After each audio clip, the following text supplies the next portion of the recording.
จากกรณีพลตำรวจเอกเสรีพิสุทธิ์เตมียเวทหัวหน้าพรรคเสรีรวมไทยแถลงหลังวงหารือ8พรรคร่วมตอนหนึ่งว่าตอนนี้เปรียบเสมือนยืนอยู่กลางทะเลเรือล่มมีคนแก่ผู้หญิงเด็ก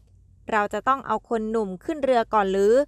เราก็ต้องให้เด็กคนแก่ผู้หญิงขึ้นก่อนตอนนี้ต้องมีผู้เสียสละเพื่อให้ประชาธิปไตยไปได้ถ้าไม่มีการเสียสละก็ไปไม่ได้นายสมชายศรีสุทธิยากรอดีตคณะกรรมการการเลือกตั้งได้โพสต์เฟซบุ๊กถึงประเด็นดังกล่าวด้วยว่าถ้าเรือล่มกลางทะเลต้องให้คนหนุ่มรอดเพราะเขายังมีเวลาที่ทำประโยชน์ให้กับบ้านเมืองอีกมากครับ